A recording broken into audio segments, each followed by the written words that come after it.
talk loudly. I haven't spoken yet today. So let's try to belt it out. I'm a software engineer, so most days I don't say a word ever until my husband gets home or, my stepson. So I'll just pretend you guys are my family. Thank you all for coming. I apologize for my tardiness. I assume I'm not the only person in the room in the situation. I see a lot of new faces. In case you guys remember, we were here in this exact same room 2 years ago. Is that right? Yeah. For an amazing mentoring year, an amazing kickoff. Unfortunately, we didn't get to do the in-person closeout, but I'm so happy you guys are here, and we're trying to be flexible and trying to really be proactive about making it safe. So it's awesome that we got live and in person. It's wonderful. So introduce myself. I'm Jenny Shutzman. Been working with Women in Tech just as a volunteer for a couple years. That's pretty much it. So I think we should probably let each person introduce themselves before we jump in. I'm going to go ahead and moderate today, but this is your wonderful, esteemed panel, so I'll let them take turns. I'm Jenifer Padilla, a product designer and a mentor in the program. And Stephanie and I help co-organize the program with the rest of the group as well. Yeah. Great. Christina Lock. I'm CEO and founder of Catch Talent. Formerly was in the tech world as HR and recruiting VP at a company called Spark. And I've been with Women in Tech now for 7 years, so early adopter, board member, and excited to be here. All right. Hi, everyone. Good afternoon. I'm typically soft-spoken, so I have to really be loud, so I'm going to do that. So, hi, everyone. My name is Stephanie Kelly-Jordan. I'm a computer scientist for the Department of the Navy. We were formerly called SPAWAR, but we're called NIWC, Naval Information Warfare Center. As Jenifer mentioned, we're the champions for the mentorship program that we have here at Charleston Women in Tech, and I'm also a fellow board member. So it's great to meet you all, and I hope that you gather some nuggets of wisdom as we share with one another about mentorship and empowerment. So, yeah. Hi, everybody. I'm Jess Sidlowe. I'm a marketing director at Vonage, a software company that's based in Homedale, New Jersey.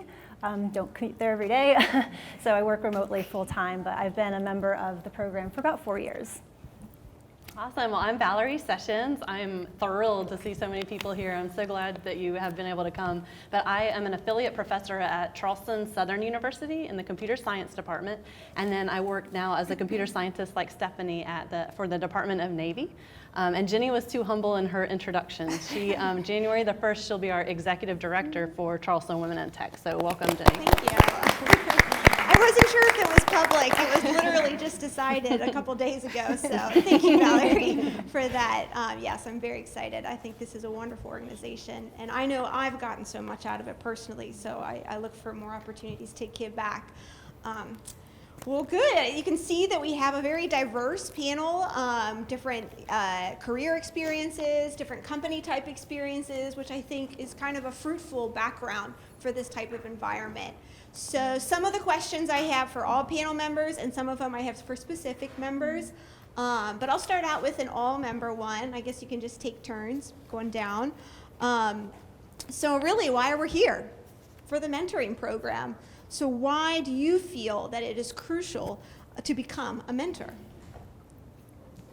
Jenifer. I think it's important to just be available for people at different times in their career, and it can be something really simple or something that grows.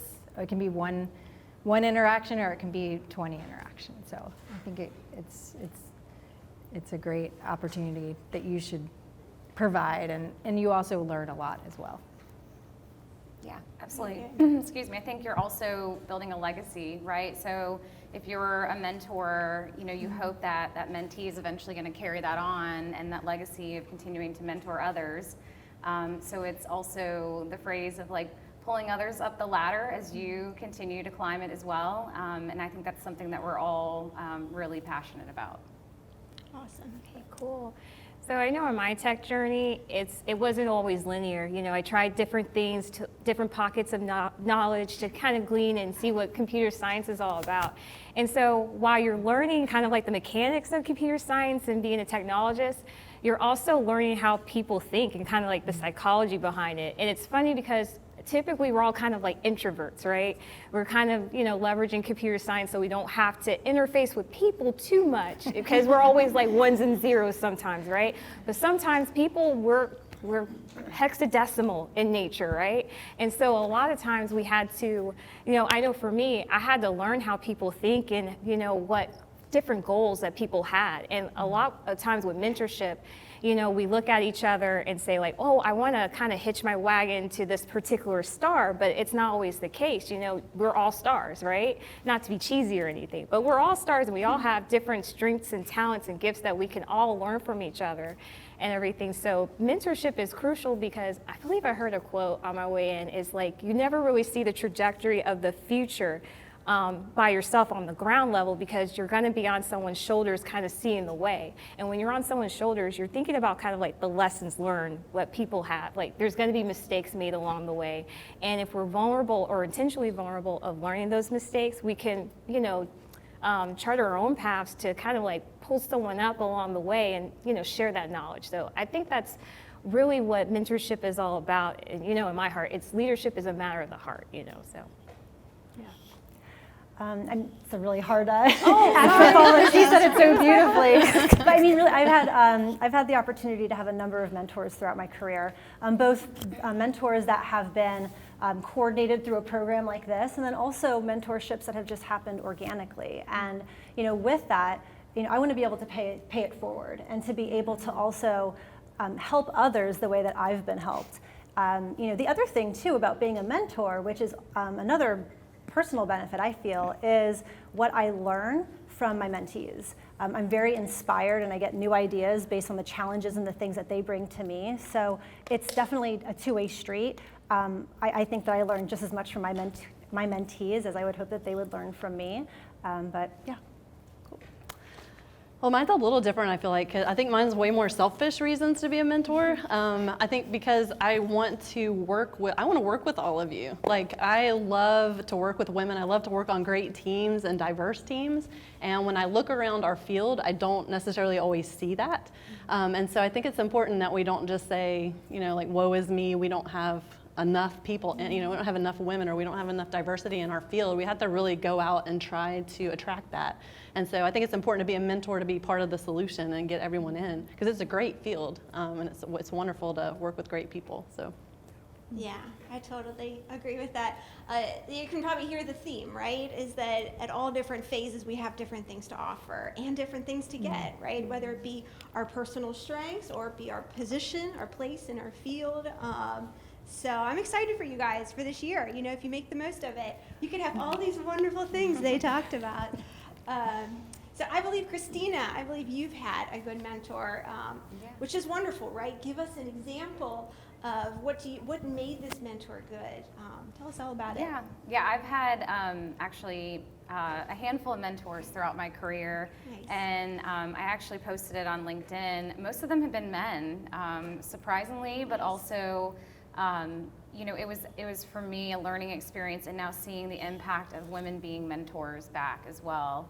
But I think what I really found was that my one mentor in particular let me learn and coached me, but also let me fail.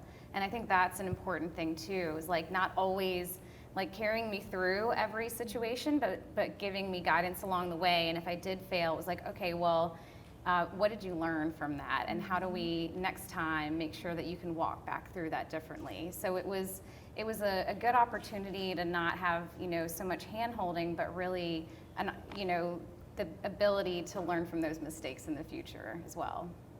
That's a really unique answer. I haven't really contemplated that and thought about that. Of course, we do forget that men can be mentors too. Yeah. Women as well. That's a good reminder. And of course, the majority of the field are men, so we should be seeking out their advice and their guidance, because they have so many wonderful things to offer us. But we don't talk about failure in public. Right. And I think it's something that, what is the quote? I mean, you never lose, you either win or learn, and I'm a big believer in that. So, he really allowed me to figure things out, and I think that's carried with me throughout my career, where it's like, if you don't have someone around you and you have to rely on your own devices to figure something out, that was just a great life lesson for me. Yes. So you heard it, CEOs even fail sometimes. We all do. Professionally and personally, right? Yes, exactly. Okay, wonderful. Thank you so much. That's a good leading point.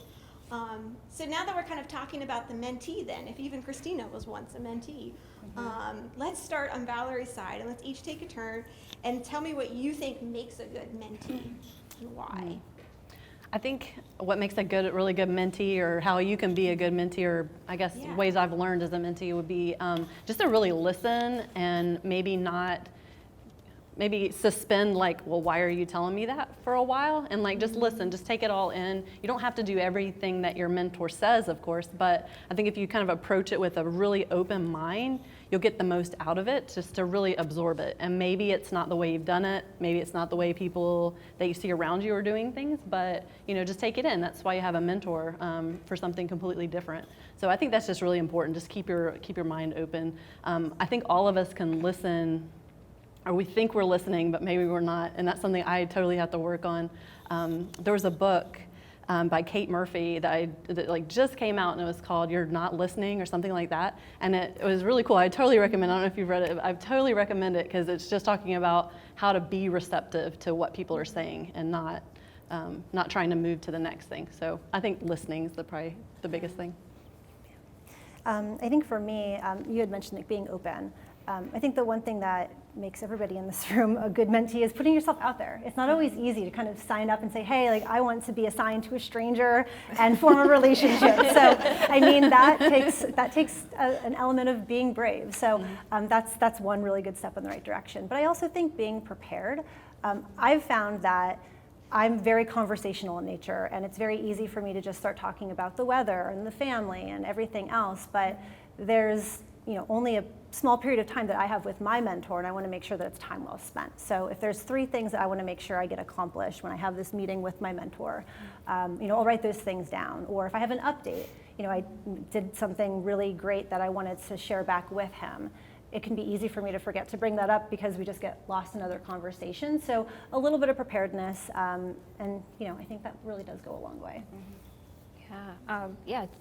Jess and Valerie made some really good points. It's really, you have to be really intentionally vulnerable. Because I know for me, this might be a surprise. I'm an introvert. I don't really talk much. This is probably the first time for me, and anyway too. But I know for me, even though I'm an introvert, I know I have some strengths as far as wanting to plan, right? And so, in my experiences in dealing with mentorship and having really good mentors, I know my strengths are hey, this is the plan of what I want to see myself in this goal, kind of like a SMART goal or something like that. In 6 months, I want to try to work on these 3 things. And so I know that, in my control freak kind of nature of things, I can say okay, these are the 3 things I want to try out. What can we do to kind of get to those 3 goals, and then just being intentionally vulnerable and hearing that feedback that's really necessary, and sometimes the feedback that you get isn't going to be I wouldn't have done it that way, but I'll try it, and then it works out, and so you can give yourself those really key lesson learned to kind of give yourself the courage and the bravery to try something new. So I think those are some really good qualities of mentees, is just being that intentionally vulnerable person to say, hey, I'm going to put myself out there, I'm going to have these goals set up, and then I'm going to, have that trust with my, relationship between the mentee and the mentor to kind of gather and kind of kind of hold my hand in that relationship, and not so much hand holding, but kind of trusting enough to say, hey, I trust your expertise, let's go for it, let's, charge that track, So I think those are some really good qualities to involve, so. Yeah, that's great. And I think you said a word that really stood out, which was intentional, right? So being intentional about it. I mean, time is valuable for all of us, and when you set that time aside with your mentor and time out of your day, be intentional with the time that you have. Follow through as well. I think in the beginning of anything, whether it's a new job or relationship, it's all right, this is new, we're gonna do this, is exciting, and then life gets busy or things happen, and then it starts to dwindle a little bit. So I think just being intentional about having that follow-up, if you have a set time on a monthly basis, but don't let it, sort of fall by the wayside. I agree with all of this. I think back to what Valerie was saying, being open, you can always learn something from somebody, even if it's your peer. It doesn't have to be a mentor. It can be one of the mentees that's in your group. that kind of thing. And also just showing up.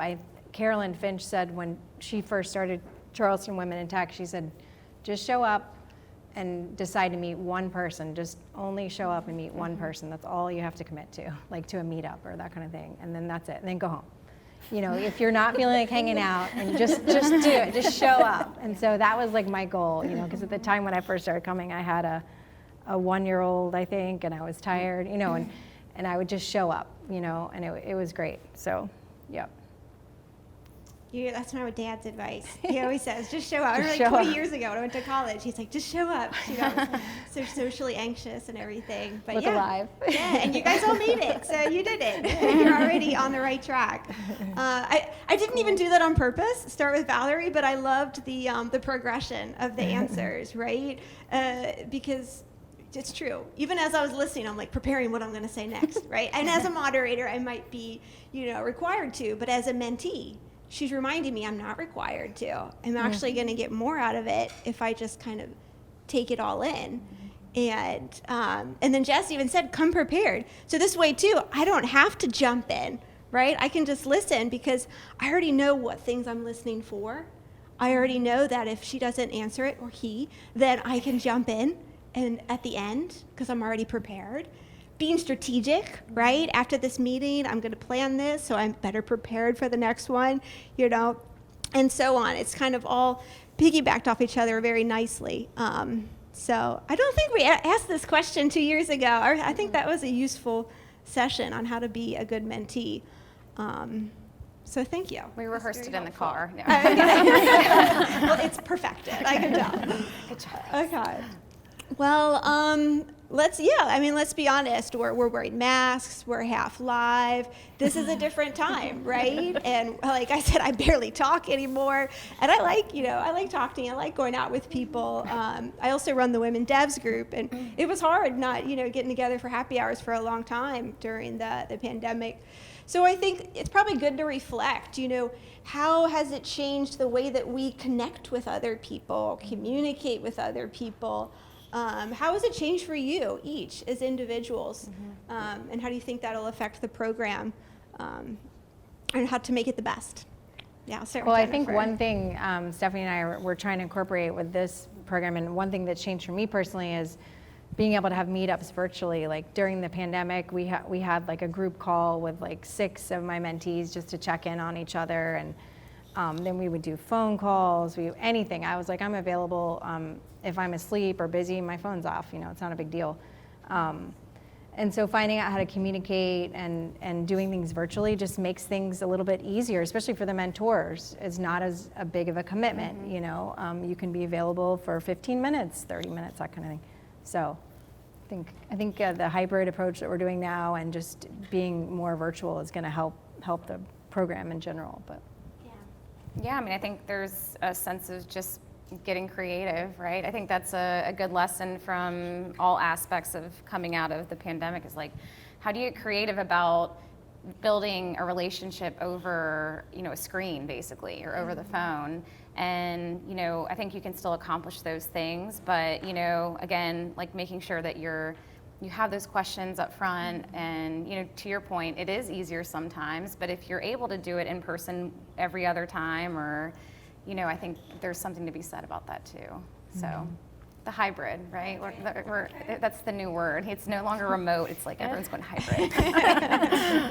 Yeah, with the cars, Yeah, it's all the theme. Yeah. Yeah, I know for me, I know I mentioned earlier I'm kind of like an introvert, so even speaking in the panel, I'm really like pushing myself to like not be so timid or shy or anything like that. And so when I think about, these different types of perspectives, like how the pandemic kind of shifted us and how we communicate with one another and everything, I had to put myself in like a mentee's perspective, or anybody's shoes really, like, if they're an introvert, okay, I'm gonna have to facilitate the conversation a bit more, or if they're an extrovert, I'm just gonna fall back and just listen, because everyone wants someone to like listen to them and kind of like help them navigate through those kind of tricky areas of like COVID and broadly gesturing at everything, right? And so, I had to learn that I had to be rather adaptable like it can't always be about me, you know what I mean? How I am a mentor, how I lead things. It's like I have to be, you know, hybrid in that thought process too, you know, and thinking that, you know, putting yourself in that other person's shoes, and then just really just having grace, you know what I mean? Like every day is just going to be a new form of grace that you're just going to have to prepare yourself for. That sometimes you can try to plan it out, but then sometimes, you know, you're just going to have to like be organic with it, you know? So I think that's something that COVID kind of taught me, and, you know, with mentorship and leadership and things of that nature. I mean, I know with the hybrid aspect, I think everybody had already mentioned it.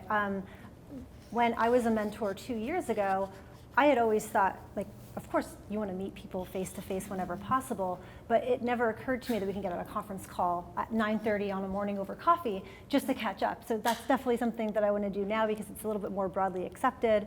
Everybody's kind of used to it, even though there's, you know, an element of Zoom fatigue. But I've been a remote worker full time for 8 years now, and when I first started, video conferencing really wasn't a thing. So I would take my landline, I'd dial in, and I'd just have it on speakerphone. And since then, I transitioned to 3 different jobs, to 3 different companies. And to build relationships virtually is not an easy thing to do, but with some intention, I mean, everybody's more used to connecting through technology now. So I think that having the option and the flexibility of both is going to be really great for the program.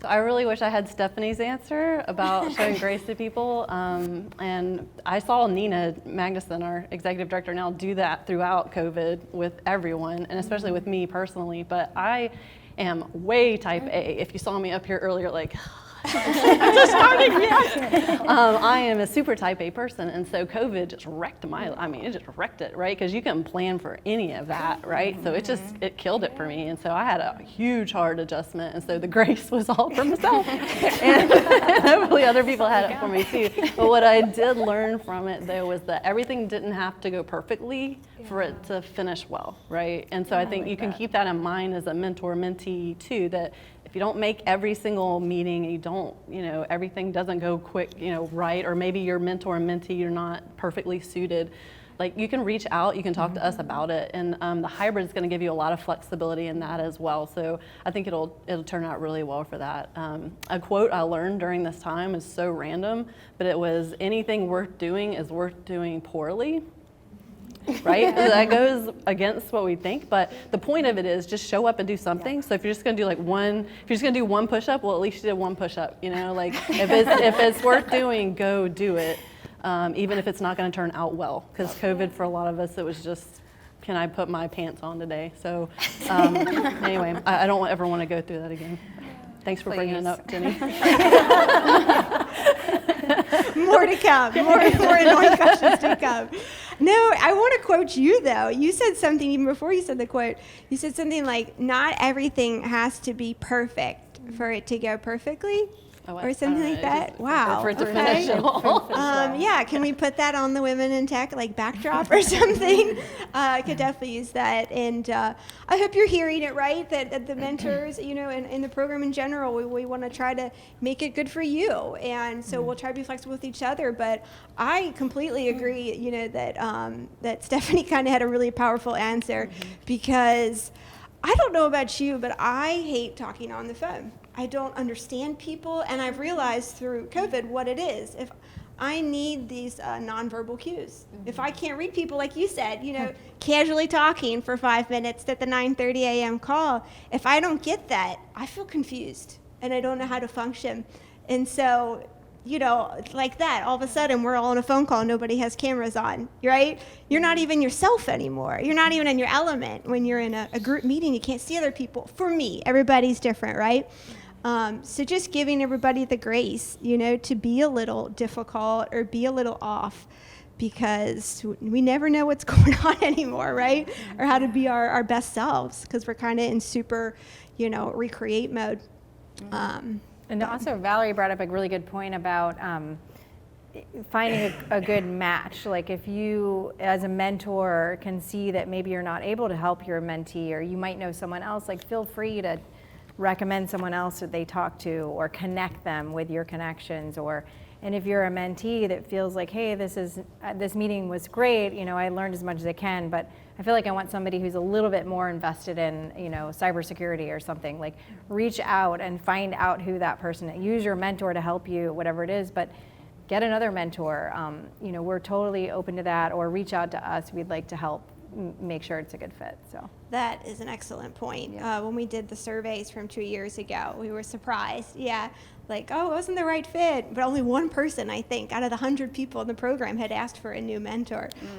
So that's a very helpful advice. If it's not the right fit, no one's going to take this personal, right? We're all just trying to make the most of the program. And so I'm going to start with Jenifer again. Yep. Let's go all the way through. But this is Women in Tech. I mean, we all are living a minority existence, right? It was my, I guess, fourth job before I even worked with another woman. So much less, a 50-50. So let's start with this program and diversity and inclusion. How do you think this program empowers, diversity and inclusion initiatives? Well, I think that, from what also, I think it was, maybe it was Jessica said that, like, learning from someone that's different from you is really, really important. So whether it's a male or, someone that's a product owner or project management person, and I'm a designer, like, having someone that's extremely different from you is extremely beneficial as well. So I think collaborating with people that are different definitely helps you, and it teaches you things about the person. So. Makes sense. That's a good reminder, right? Diversity in all different ways. Yeah, that's a great point. I think we take for granted that your individual experiences are not the same as someone else's. You could have similar upbringings and, work in the same town, all those sort of things, but that someone's perspective is just going to be a bit unique and different than yours, and that helps you grow. I certainly don't have all the answers, nor do I claim to. And I think that was said earlier, where I always want to learn something from everyone that I meet, because I feel like that's where you become just more, you have a more wide spectrum of the world and like what's out there. So from a diversity and inclusion, this is obviously a very topical topic for everyone, right? It's on everyone's mind. Companies want more diversity and inclusion. I think, if women are coming into technology and they see other women doing that, it becomes more of a, I guess, something that, like, oh, well, they can do it, I could do that too. And they hear the stories around it, and it becomes more of, hey, we're all doing this together, versus I'm the lone woman in the world, or in the room that is in this position. So I think it's more about the movement and getting the word out there too. And it's rapidly changing, right? Yeah. So the more we get out to these events and meet other people, realize that really every personality, every type of person. Right. Here. So that's a helpful reminder. Yeah, thinking back in my tech career, I can go through distinctive instances where, I'll walk in a room and I don't see anyone who looks like me, And it's the nature, of tech. We're getting, better with diversity and seeing more women in the field and more women of color.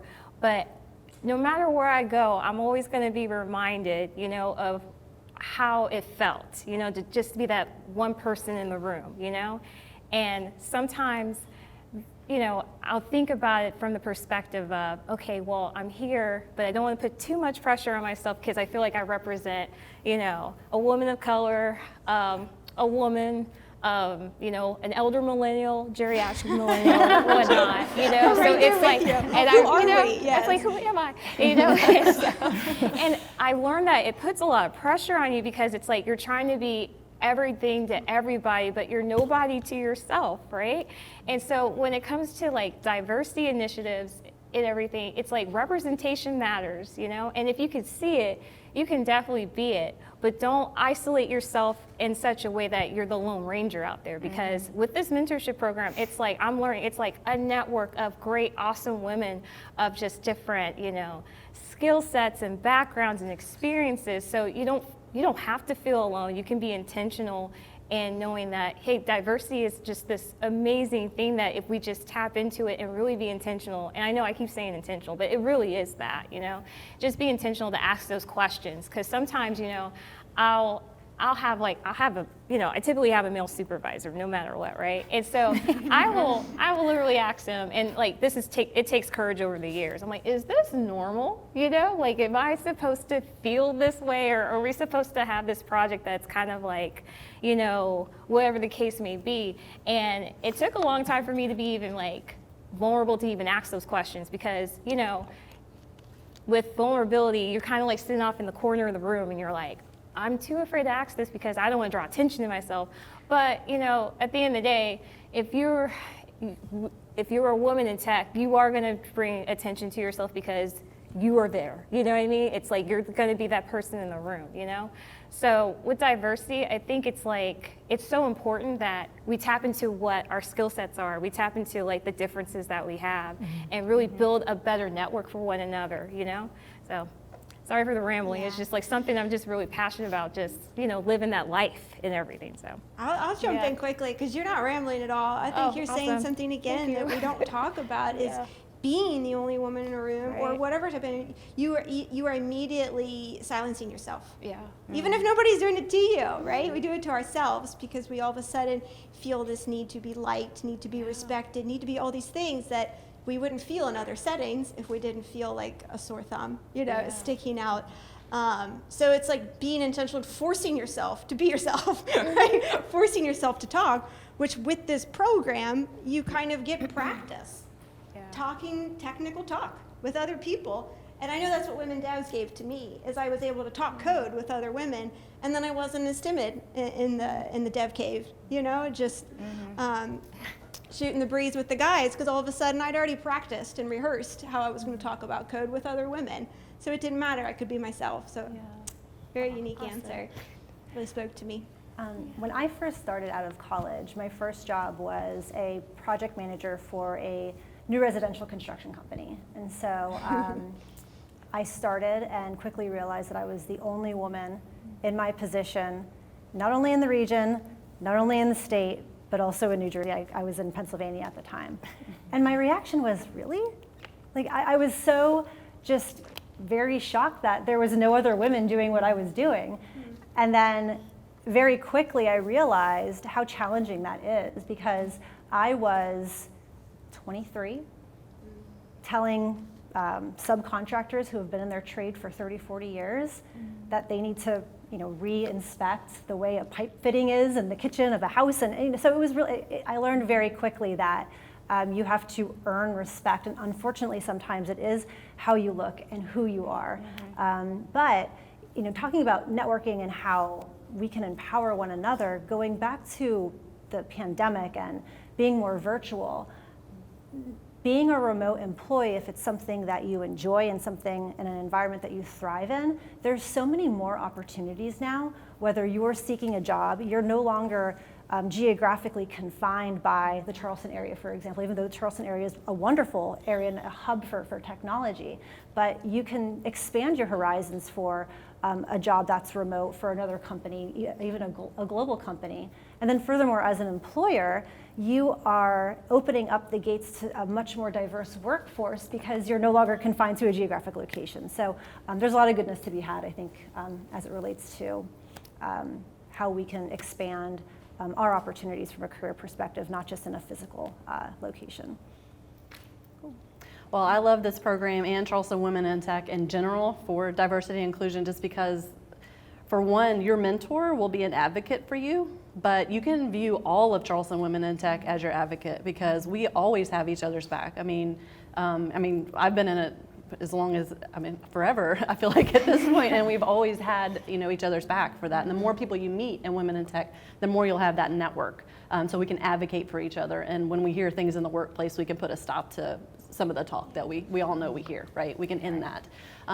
So I love it for that particular reason. And I love it because it's one place where we don't feel alone, right? It's hard to be the only person in a lot of these groups. But when you're at Charleston Women in Tech, there's like 2 of y'all, sorry guys, 3 guys, but then you're usually our bartenders. So, it's just like a nice little different feeling, and you don't have to feel alone then, right? You can end that, and I'd love it for that feeling as well. Yeah, and it happens fast. Like I felt like a couple months after coming to Women in Tech stuff, all of a sudden it was like seeing the same faces, people remembering me, and it was just like, oh, this is nice, okay. Wonderful. Yeah, and it's a lot of good reminders about diversity comes in so many different ways and the importance of seeking it out. Yeah, what you talked about fully remote, all of a sudden we have different cultures. We know here down in Charleston, and I'm originally from Kentucky, and so all of a sudden, if I'm talking to someone in San Francisco, they might be like, "Where in the world are you coming from?" But you're right. We don't want to end up in groupthink. So the diversity of opinion is important, right? That's what gets us to our success. It makes us more profitable. It makes us, advance in our careers. Like you said, you don't know, who that person next to you, even if they look like you, you have totally different life experiences.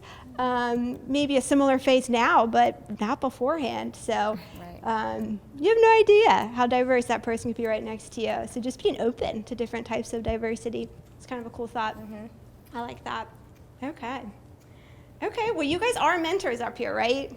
You're all mentors. So why do you think that mentorship and coaching even also is vital to career development and the journey? I'll let somebody else start. Okay, let's start with Valerie. Okay, sure. You're on the spot. I feel like you can't do it all by yourself, right? And if you put it all on yourself, you're holding yourself back, right? If you reach out for help, people will help you. They want to, especially other women in the field. They want to help you. So I think it's vital to have a mentor because you can't see as far as the person that's already gone there. So I love the program like this. I think somebody had mentioned earlier that, very rarely is a career path linear. And having coaching and a mentor to help guide you is really helpful in that sense. Like there's no handbook. In many cases, there are some, professions where, it's a very straightforward thing. Like you do this, you do that next, and then that's it. But fortunately and unfortunately, that's not the case for many of us. And so just having that sanity check and understanding that, your next step may not be up or may not feel like it's up. It might feel side or lateral. It might feel like you're even taking a step down, but with every step, there's a lot of opportunity and there's always something that you're going to learn and grow from. So I think coaching and mentorship kind of reminds you of that.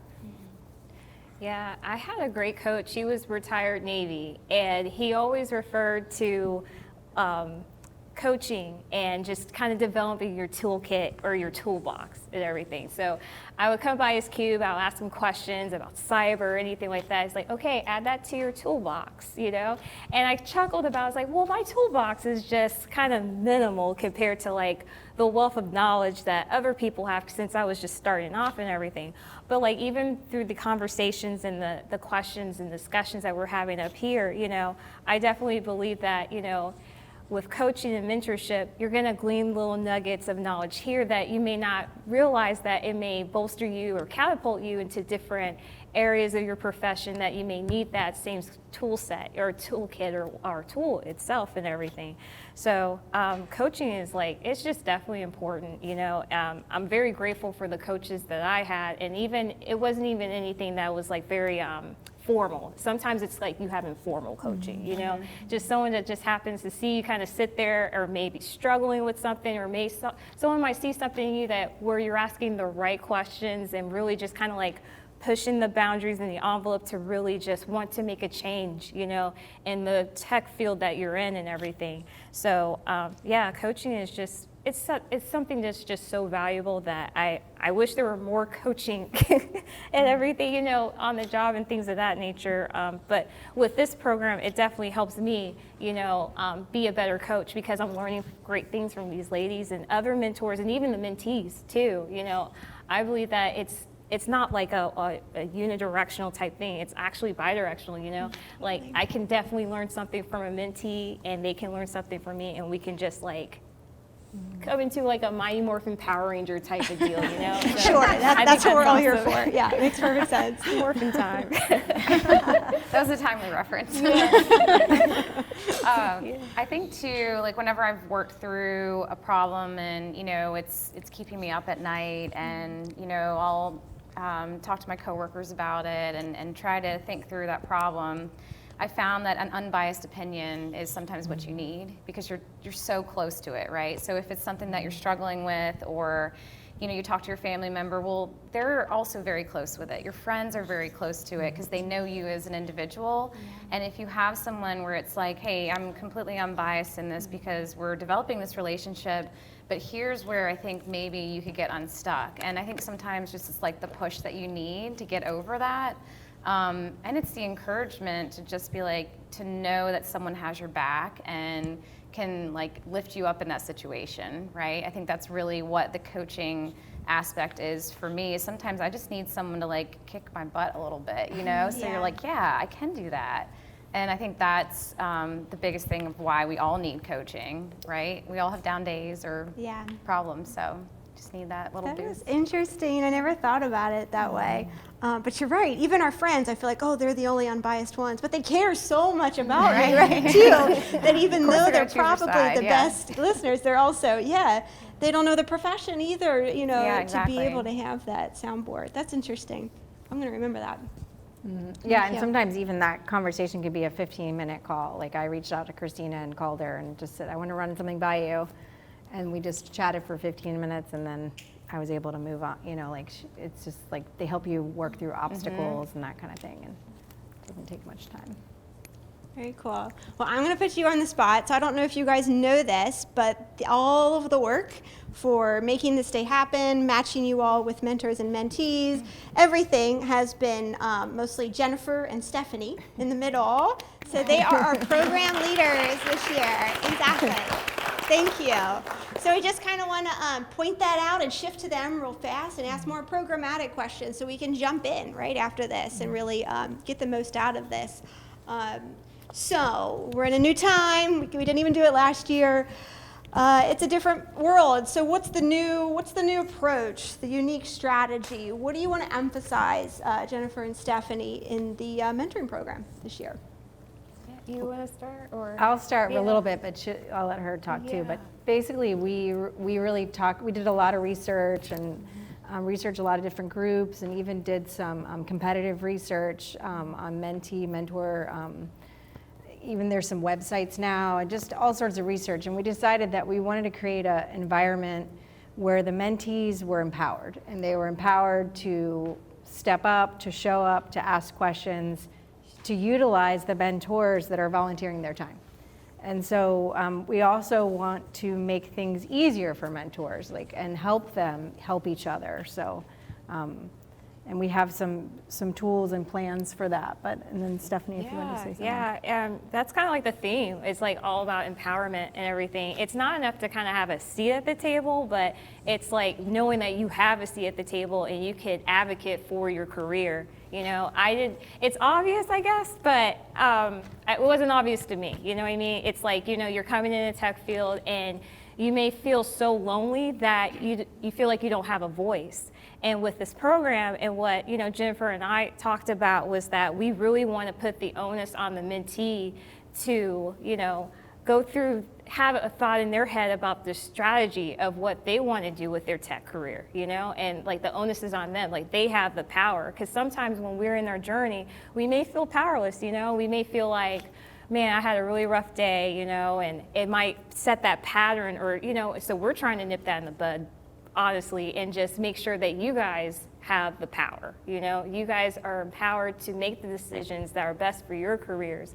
And then not only to make mentees, you know, have the power and empower them, but to make mentees leaders in themselves too, because it's kind of like a cycle, you know what I mean? Like, I was once a mentee. I'm still a mentee. I mean, I'm still learning a lot from people every day, you know?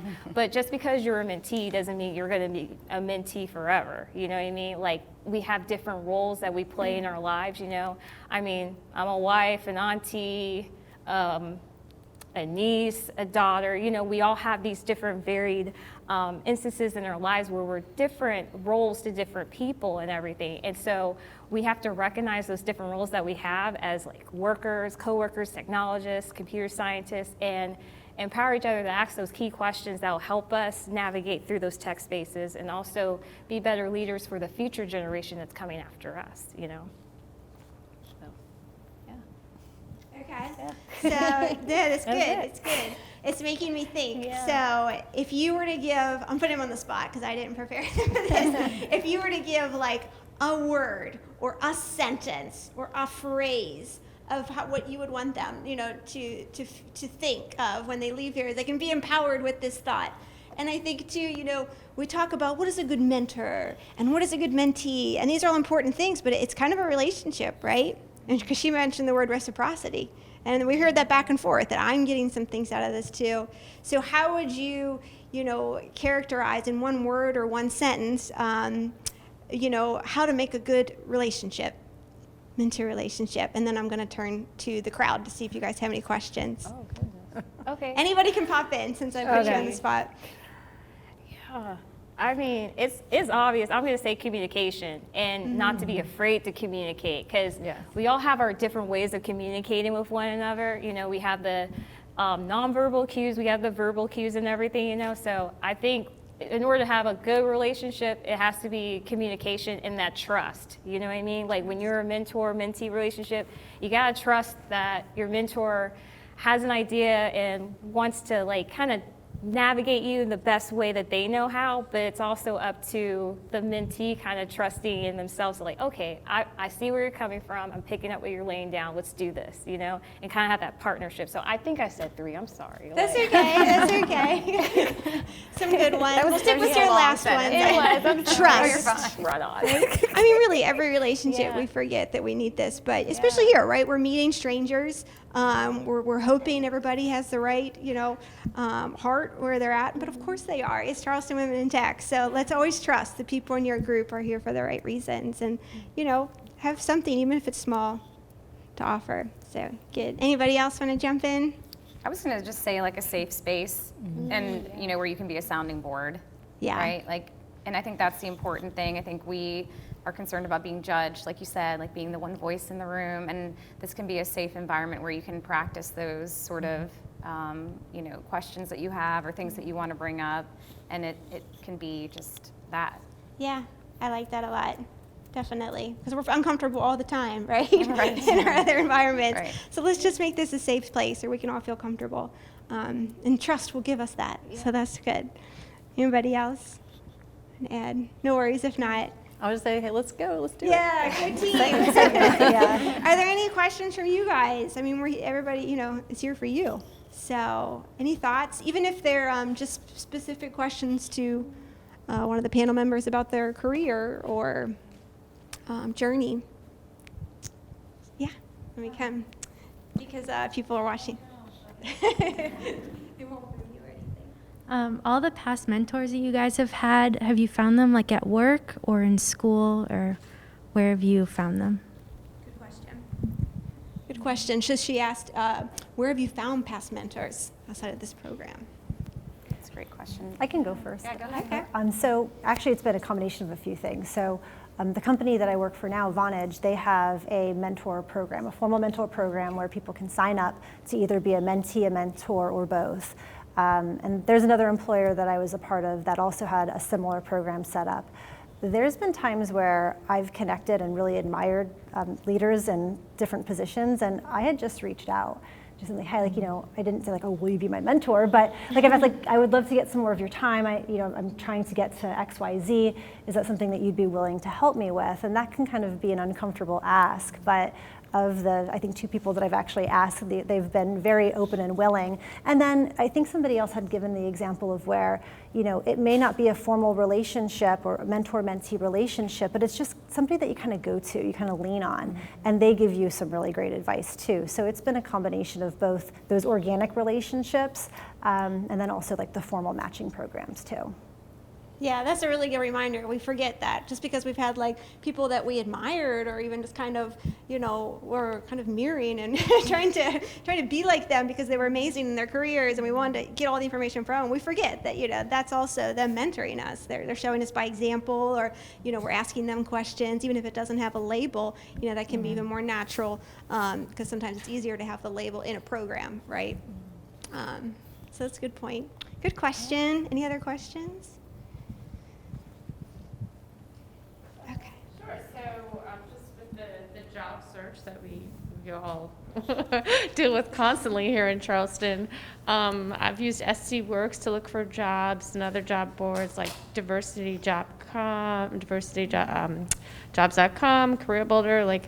Are there any new ones we should be looking at as we try and get employment No, it's a very good question. Very timely, right? It's a good time to be looking for a job in tech.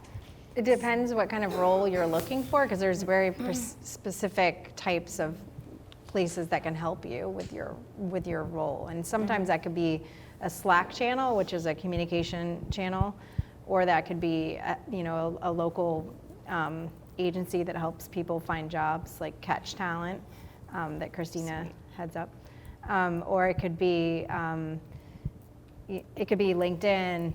But the best place to find a job was with a connection. Yeah, I was gonna say LinkedIn or making those connections, honestly, is the best way possible. Job boards certainly serve their purpose, but like researching the company, connecting with the people, and having that introduction, maybe someone works for the company, and they can refer you in, that's by far the best way. I wouldn't downplay the importance too of like volunteering too. Yeah. So if let's say you don't have a job, any nonprofit would take you to do any, I mean, they would love to have you help with their webpage or help with their social media connections or help program something. Absolutely. So if you can get your foot in their door that way, you can usually go. I mean, Women in Tech would love to have you help. So. Even when you said that, I was even thinking right after I said, it was only a couple months of coming to Women in Tech meetings, and then I felt like I knew people. That wasn't true. After I said that, I was like, no, I went to a couple, and I just, got knowledge from the panels. It wasn't until I volunteered with Women in Tech that I started knowing people and actually forming those relationships. And then sure enough, got my job that I have today through somebody from another woman in tech. And but even like she said, the Slack, my second job I got on Slack, the tech community here, I just put, I'm a junior developer, does anybody want me, basically. It worked. So, yeah. So you're in the right place. It's a good place to start. Anybody else? Oh, hi, Nina. Thank you. Hi. I just want to ask the panel, in terms of women who are truly starting at the very, very beginning or just graduating from a computer science or any other technical or engineering program, what would you suggest to them as the first thing to do if they don't have any connections whatsoever and are just starting from square one? That's a great question. Yeah, I mean, I think the same sort of responses and answers would be how I would reply, but the number one benefit that I've had in my career is networking. I mean, truly, just getting out there. You can network now. I mean, there are, again, so many different ways. It can be over a Zoom or a webinar. It can be in person. And honestly, asking for help. I mean, your professors, I know that there's lots of companies reaching out to College of Charleston professionals and, trying to identify, the best and brightest students, those that are taking those initiatives.